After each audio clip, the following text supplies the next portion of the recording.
Welcome back parents. जैसे कि हमने अभी बताया आपको कि हम एक नया सीरीज स्टार्ट किए हैं जिसमें हम देख रहे हैं कि जो भी फेमस पर्सनालिटीज़ हैं उनसे हम क्या क्या चीज़ें सीख सकते हैं। लास्ट वीडियो में हमने देखा था एल्बर्ट आइंस्टाइन के बारे में हमने डिस्कस किया था। और एक बार समरी करने के लिए मैं बता देता हूँ कि एल्बर्ट आइंस्टाइन से हमने देखा था कि क्या क्या चीज़ें हम जो उनकी लाइफ थी या जो उन्होंने कोटेशंस दी थी उनसे हम क्या क्या चीज़ें सीख सकते हैं। उन्होंने बताया था एजुकेशन इमेजिनेशन पे बहुत ज़्यादा ज़रूरी है। उन्होंने बताया था कि आपको अगर बच्चे का कंपैरिजन आप करते हो, जो उन्होंने कोट दिया था कि अगर आप मछली को मानते हो कि मछली पेड़ पे नहीं चढ़ सकती है इसलिए वो नाकाबिल है, तो वो ज़िंदगी भर अपने आप को नाकाबिल मान के बैठ जाएगी, जो हम अक्सर गलती अपने बच्चों के साथ भी करते हैं। तो वो learning I think I hope आप लोगों ने वो अपने आप में समझना स्टार्ट किया होगा। बच्चों के साथ उस तरह का बर्ताव आपने शुरू किया होगा ताकि बच्चे को बहुत एक सपोर्ट सिस्टम आप दे रहे हैं, बहुत एक एंकरेजमेंट आपने देना स्टार्ट किया है। क्योंकि पेरेंट के लिए वो बहुत ज़रूरी हो जाता है कि जब भी बच्चा कुछ अकेला फील कर रहा है या बच्चा खुद पे डाउट कर रहा है, तो आपकी बहुत बड़ी रिस्पॉन्सिबिलिटी हो जाती है कि आप बच्चे को ये एहसास दिलाएं कि उसके अंदर कुछ ना कुछ तो अच्छी बात है, कुछ एक चीज़ है जो उसको बहुत स्पेशल बनाती है। और वो स्पेशल चीज़ में आपको कोशिश करना है कि उसको और एंकरेजमेंट मिले। आज हम जो पर्सनैलिटी के बारे में डिस्कस करेंगे वो है स्टीव जॉब्स।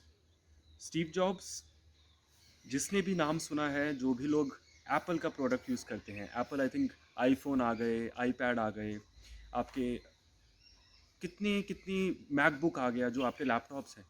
तो उस इंसान ने दुनिया में जिस तरह से इनोवेशन होती है, जिस तरह से टेक्नोलॉजी को देखा जाता है, उसने वो पूरा चेंज कर दिया था।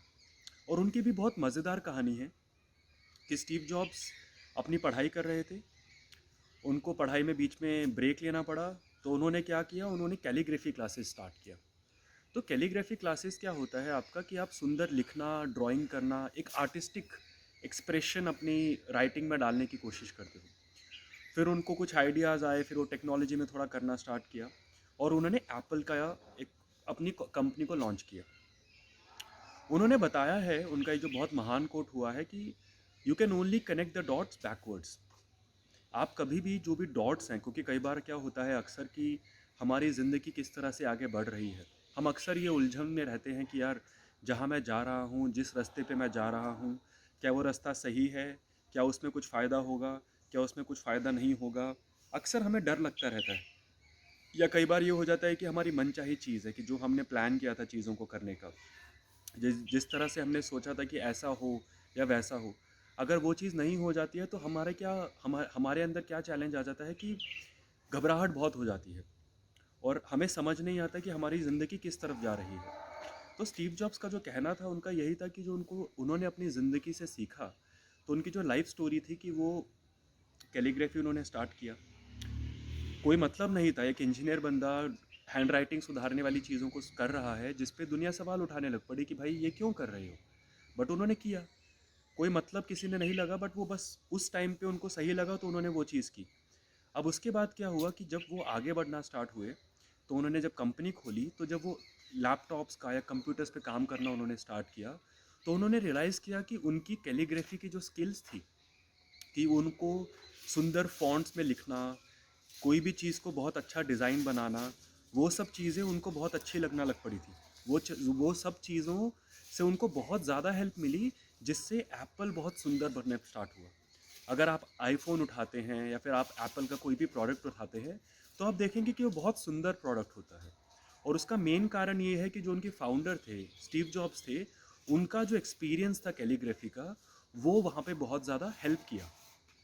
तो यही उनका बहुत बड़ा लर्निंग था कि आप कभी भी इन चीज़ों में ये नहीं कर सकते हैं कि जो भी हमें करना है या जो भी हमारा एक पर्टिकुलर लाइफ स्टेप होता है वो कहाँ पर लेके जाएगा। उनका मेन पॉइंट वहाँ पर ये आ रहा था कि जो भी आप चीज़ें करते हैं वो जिस भी दिशा में हो सकती हैं, कोई स्किल सीखने की हो सकती है या कोई आपने कोई एक्टिविटी की या आपने कोई कोर्स किया, उन सब चीज़ों का मेन पॉइंट आ जाता है कि आप कहीं ना कहीं वो रास्ता कहीं मिलता है।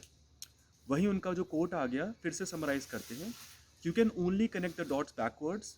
और आप जब आगे बढ़ते हैं ज़िंदगी में, तब आप देखते हैं कि जो पास्ट में मेरी ज़िंदगी में कुछ भी हुआ है, या आप सोशल एक्सपेरिमेंट या आप एक साइंटिफिक एक्सपेरिमेंट खुद के साथ भी कर सकते हैं कि आपने कोई चीज़ को करना स्टार्ट किया 5 साल, मान लो आप अभी ज़िंदगी का लीजिए, 5 साल पहले जो भी आपकी ज़िंदगी में चीज़ें हुई, तो कुछ पर्टिकुलर इवेंट होंगे जिन्होंने आपको उस डायरेक्शन में डाला ताकि आप यहाँ पर आ गए हैं।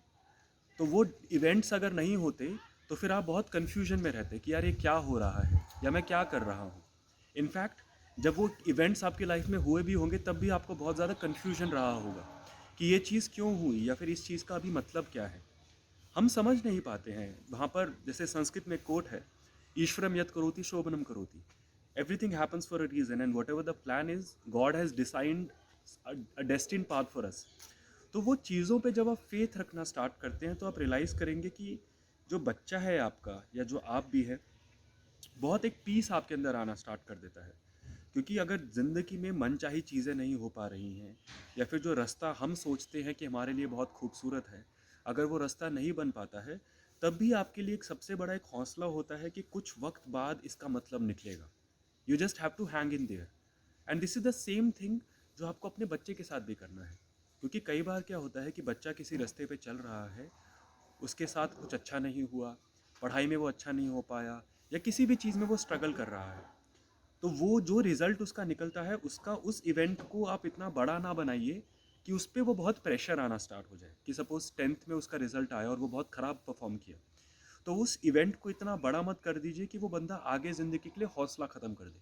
उस इवेंट को देखिए कि क्या हो और हो सकता है, और थोड़ा और उसको बढ़ाइए, थोड़ा और मोटिवेशन दीजिए। अगर मान लो वो अभी कुछ कर रहा है तो वो 12th में कुछ और कर सकता है, आगे कोई नया कोर्स कर सकता है। क्योंकि आजकल जिस तरह से अपॉर्चुनिटीज़ की भरमार हो चुकी है, तो कोई भी बंदा कभी भी फेलियर नहीं है। हमेशा कोई ना कोई अपॉर्चुनिटी आपके पास प्रेजेंट है। और जितना आप उस स्कोप में आते हैं, जितना आप उस जोन में आते हैं कि मैं कोई भी अपने आप को मैं अपॉर्चुनिटी ग्रैब करने वाले माइंडसेट पे लाऊं, कि जहाँ पे भी मुझे कुछ मौका मिलता है करने का या जहाँ पे भी मुझे कुछ चीज़ करनी है मैं कर पाऊँ। लेकिन ये सब चीज़ों की पॉसिबिलिटी कब होगी? जब वो बच्चे के अंदर कॉन्फिडेंस है कि हाँ मैं कर सकता हूँ। और वो कब आएगा? जब उसको पता है कि भाई जो भी मेरी लाइफ में इवेंट हुए, someday they will make sense. Someday I can reflect upon, someday I will look back at all the events and I will make a sense and I will be able to connect all the dots. तो ये एक बहुत बड़ा उनका coat था। दूसरा चीज़ क्या हुआ, उन्होंने बताया कि जो आपकी इनोवेशंस है, इनोवेशंस आपको लीडर्स और फॉलोअर्स में डिफरेंस एक बता देती है। इसका एग्जांपल समझिए, जैसे दिल्ली में अगर आप कभी जाएंगे तो दिल्ली में पालिका बाज़ार है। तो पालिका बाज़ार में क्या है कि आपका जो सामान 5,000 का कहीं मिलता है, वो आपको 200 रुपया, 300 रुपया, 500 रुपये में मिल जाएगा। तो वो वहाँ पर आप डिफरेंस अगर समझने की कोशिश करेंगे तो ये है कि जिसने भी वो सामान पहले बनाया होगा, तो वो एक इनोवेशन है, वो एक लीडर है मार्केट का। कि सपोज़ मैं बोलता हूँ कि मैंने कोई कपड़ा, मान लो ये मैंने जैकेट बनाई है, जिसने भी कंपनी ने जैकेट बनाई है, तो जो फैब्रिक है, जो चीज़ें हैं, जिस तरह से डिज़ाइन होगा, जिस तरह से चेन होगा, जिस तरह से पॉकेट होगा, तो वो एक इनोवेशन है कि ताकि सबको कंफर्ट मिले। अब अगर मान लो मैं ये जैकेट की कॉपी कर देता हूँ कि मैं किसी दर्जी के पास गया, मैंने बोला भैया ये जैकेट है, इसको आप 100 कॉपीज़ बना दीजिए, मैं ये ऑर्डर रख लेता हूँ। अब वो दर्जी आपको 200-500 में बना देगा। तो अगर आप डिफरेंस समझेंगे तो जिस कंपनी ने इस जैकेट को बनाया वो एक लीडर है, और जो लोग ये कॉपी कर रहे हैं वो फॉलोअर्स है। तो अक्सर आप एज अ पेरेंट खुद से पूछते रहिए कि जो आपका बच्चा है वो किस डायरेक्शन में जा रहा है। Is he a leader, is he a follower?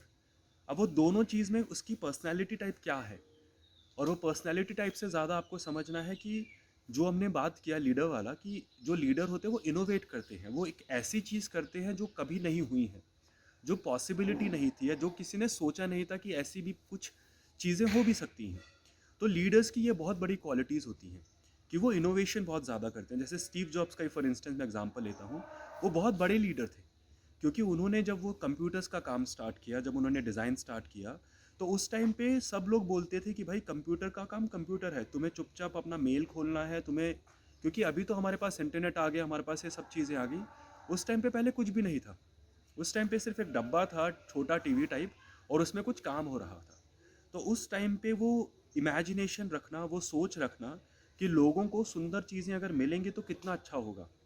लोगों को अगर चीज़ें हम इस तरह से प्रेजेंट करते हैं, चीज़ों को इस तरह से इनोवेट करते हैं, या जो भी मैं अपना प्रोडक्ट उनको दे रहा हूँ, क्योंकि मेरे आईफोन आ गए, मेरे आईपैड आ गया या मेरा मैकबुक प्रो आ गया, कोई भी चीज़ें आ गई, तो ये सब चीज़ें जब मैं लोगों को दे रहा हूँ, तो वो सब चीज़ों से सबसे बड़ा फ़ायदा क्या होता है कि आप जब वो बच्चे को या जब आप लोगों को आगे पास ऑन करते हैं, तो वो लोग देखते हैं कि इसमें कुछ डिफरेंस है, कुछ तो नया है। तो जो लोग दुनिया में कुछ नया करके जाते हैं वही लीडर बनते हैं। अदरवाइज़ बाकी सब फॉलो कर रहे हैं कि किसी ने कोई रास्ता बताया कि ये रास्ता फॉलो करो, तो वो आप रास्ता पकड़ के बैठे हैं और आप चलते जाओगे उसी रास्ते पे।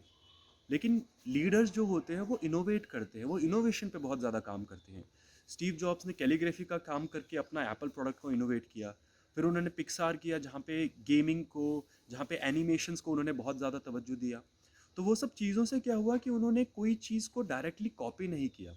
उन्होंने कोशिश की कि उसको जितना इनोवेट कर सकते हैं, जितना उसको नया बना सकते हैं, जितना आर्टिस्टिक एबिलिटी उस चीज़ में डाल सकते हैं, उतना उसका फ़ायदा होगा लोगों को, जो लोग खरीद रहे हैं, जो लोग उसको यूज़ कर रहे हैं, और जो कंपनीज उस मार्केट में एग्जिस्ट करती हैं, क्योंकि उनके पास वो एबिलिटी नहीं थी उसको इनोवेट करने का। और जब उन्होंने वो चीज़ को दिखाया मार्केट में, तो उन्होंने नोटिस करना स्टार्ट किया कि सब लोग उनको फॉलो करना स्टार्ट कर रहे हैं। तो मैं समराइज़ करता हूँ कि स्टीव जॉब से अगर हमें सीखना है तो सबसे बड़ी पहले हमें देखना है कि लाइफ में आपका कुछ भी चल रहा है, कोई भी आप स्टेप लेते हैं, कुछ करते हैं, सो वो कहीं ना कहीं किसी रास्ते की तरफ जा रहा है। और आपको रास्ता जो फाइनली आप दिखेगा, वो आपको बहुत टाइम बाद दिखता है। और बहुत 5 साल बाद, 10 साल बाद आप देखेंगे कि जो भी रास्ता था, जो भी डॉट्स हैं, आप उनको कनेक्ट कर पा रहे हैं, कि वो किसी ना किसी दिशा में आप देखते हैं कि वो कनेक्ट हो रहे हैं, और आप उनका सेंस बना पा रहे हैं। तो अगर आप एज अ पेरेंट बच्चे के साथ कुछ चीज़ें देखते हैं कि कोई उसको चैलेंज आया, या कहीं वो स्ट्रगल कर रहा है, या कोई ऐसा उसकी लाइफ में प्रॉब्लम हो जिससे वो बहुत स्ट्रगल हुआ या उसको बहुत तकलीफ हुई, तो आप नोटिस करेंगे कि वो सब प्रोसेस में क्या आ रहा है कि दैट पर्सन, उसका अगर आप जितना सपोर्ट करेंगे, जितना उसको हौसला देंगे, तो वो बंदे को भरोसा आएगा कि वो आगे जो भी अपॉर्चुनिटीज़ उसको मिलेंगी, वो उनको यूज़ कर पाए। क्योंकि you can only connect the dot backwards. हर चीज़ का मतलब आपको कुछ वक्त बाद ही मिलता है। अगर मैं एक इवेंट के बेसिस पे, एक सिचुएशन के बेसिस पे अपने आप को जज करना है, अपने आप को स्टैंडर्डाइज या अपने आप को कुछ कैटेगरी में डालना स्टार्ट करूँगा, तो मैं बहुत बड़ा गलती कर रहा हूँ। और जब एज अ पेरेंट हम अपने बच्चों के साथ ये चीज़ें करते हैं, तो हम बहुत ज़्यादा गलती बढ़ाना स्टार्ट कर देते हैं।